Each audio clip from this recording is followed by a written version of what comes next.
अगर हम बात करें रहस्य और ठाट बाट की, तो भले ही वो इंसान कैसा भी हो और चाहे कितने भी प्रॉपर्टी का मालिक हो, लेकिन उसकी रहस्य और ठाट बाट तब तक पूरी नहीं हो सकती जब तक कि उस इंसान के पास कई महंगी कारें ना हो। कुछ इसी प्रकार की सोच लेकर भारत के एक राजा इंग्लैंड में मौजूद एक कार कंपनी की शोरूम पर गए तो गाड़ियां खरीदने को, पर उनके साथ कुछ ऐसी घटनाएं घटी कि पूरी कार कंपनी रातों रात दिवालिया होने के कगार पर पहुंच गई। तो चलिए जानते हैं भारत अंग्रेजों का गुलाम होने के बावजूद कैसे एक भारतीय राजा ने अंग्रेजों की शान कही जाने वाली एक कार कंपनी को घुटने टेकने पर मजबूर कर दिए थे। नॉलेज उस्ताद के वीडियोस में एक बार फिर आपका स्वागत है। दोस्तों, ये बात है आज से तकरीबन 102 साल पहले 1920 की, जब अंग्रेजी हुकूमत के साथ साथ राजा रजवाड़ों का दौर चला करता था। तब ना तो हमारे देश को आजादी मिली थी और ना ही हम जैसे इंसानों को अपनी मर्जी से जीने का अधिकार था। उस दौर के राजा महाराजा इतने अमीर और शौकीन हुआ करते थे कि इनके आगे अंग्रेजी सरकारें भी भौचक्के रह जाते थे, क्योंकि राजा शान और शौकत को अपनी प्रतिष्ठा से जोड़कर देखा करते थे।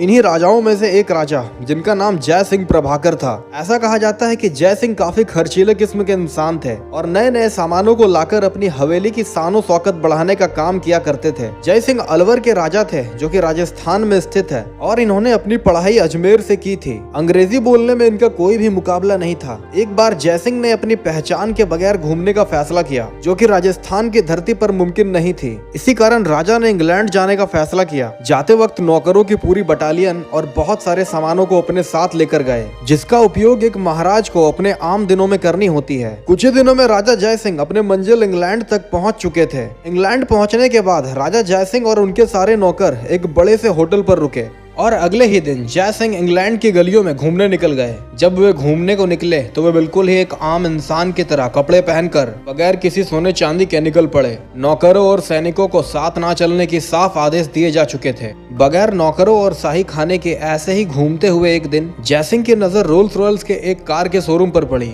गाड़ियां काफी आकर्षक दिख रहे थे। बता दें कि उन जमाने की उस कार को आज के दौर के फरारी या फिर लैम्बोर्गिनी से कंपेयर किया जा सकता है। बकायदा कंपनी अपनी गाड़ी उस इंसान को बेचा करती थी जो या तो किसी रॉयल स्टेटस से जुड़ा हो या फिर काफी नामी गिरामी इंसानों में शरीक हो। कार को देखते ही जय सिंह ने इसे खरीदने का मन बना लिया और वे शोरूम के अंदर चले गए। अंदर पहुंचते ही उनका सामना शोरूम के सेल्समैन से हुआ। जय सिंह ने उस सेल्समैन से गाड़ी की सारे फीचर्स और उसका प्राइस पूछा। सेल्समैन ने जय सिंह को ऊपर से नीचे तक बड़ी अजीब नजरों से देखा, क्योंकि जय सिंह बिल्कुल एक आम इंसान के भेष में थे। इसी कारण सेल्समैन यह समझ रहा था कि इस मामूली इंसान की इतनी हैसियत ही नहीं होगी कि इस कार को खरीद सके। जय सिंह ने एक बार फिर कार्स के सारे फीचर्स पूछे, लेकिन सेल्समैन काफी बदतमीजी से जय सिंह के साथ पेश आया और काफी भला बुरा कहकर उन्हें शोरूम से बाहर का रास्ता दिखा दिया। इतने अपमान के बाद भी जय सिंह बिल्कुल भी उस जगह पर नाराज नहीं हुए और अपनी गुस्से पर काबू रखी। बगैर अपना पहचान दिए जय सिंह चुपचाप अपने होटल पर आ गए और वहां आने के बाद जय सिंह काफी खामोशी से घंटों बैठकर गुस्से से कुछ सोचते रहे।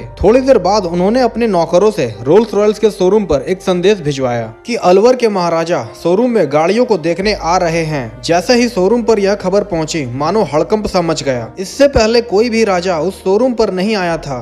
सारे स्टाफ शोरूम को सजाने में लग गए, यहाँ तक कि बाहर रेड कारपेट भी बिछवा दी गई। अगले दिन जय सिंह बतौर पूरे एक राजा की तरह तैयार होकर शोरूम की ओर रवाना हुए। जैसे ही जय सिंह शोरूम पहुंचे, उस सेल्समैन की हवा खराब हो गई, लेकिन जय सिंह ने ऐसा व्यवहार किया मानो वो इस शोरूम पर पहली बार प्रवेश कर रहे हो। उन्होंने मैनेजर से शोरूम में मौजूद सारे गाड़ियों की संख्या पूछी। इसके जवाब में मैनेजर ने कहा कुल 7 गाड़ियां। राजा जय सिंह ने एक झटके में इन 7 गाड़ियों को खरीदने का फैसला कर लिया। ऐसा पहली बार हुआ था कि कोई इंसान एक साथ 2 से ज्यादा गाड़ियां खरीद रहा था। शोरूम में तो जैसे जश्न का माहौल बन गया हो। राजा जय सिंह ने तुरंत सारे गाड़ियों की पेमेंट की और उन 7 गाड़ियों को तुरंत भारत भिजवाने का इंतजाम करवाया। साथ ही साथ उस सेल्समैन को भी अपने पैलेस भिजवाने का शर्त रखा, ताकि महीने भर तक सारे गाड़ियों के बारे में वो समझाता रहे। खैर, ये तो कहने की बात थी, असल में जय सिंह के दिमाग में कुछ और ही खिचड़ी पक रही थी। जैसे ही 7 गाड़ियां पैलेस पर पहुंचाई गई, राजा जय सिंह ने इन 7 गाड़ियों को अलवर के नगर निगम के हवाले कर दिया और ये आदेश जारी की गई कि सारे कचड़ों को इन 7 गाड़ियों से उठवाया जाए। तकरीबन 1 महीने महीने तक लगातार कचरे ढोने के बाद यह न्यूज पूरी दुनिया में फैल गई। जिन्होंने भी इस गाड़ी को खरीद रखा था उन्होंने अब इस गाड़ी को गैरेज से निकालना ही बंद कर दिया। रोल्स रॉयल्स को काफी शिकायतें भी आने लगी। पुराने ग्राहक जब भी इस गाड़ी को बाहर ले जाते तब कई लोग इस गाड़ी को कचरा गाड़ी कहकर बुलाते। कंपनी की शेयर्स बिल्कुल ही नीचे गिर गई।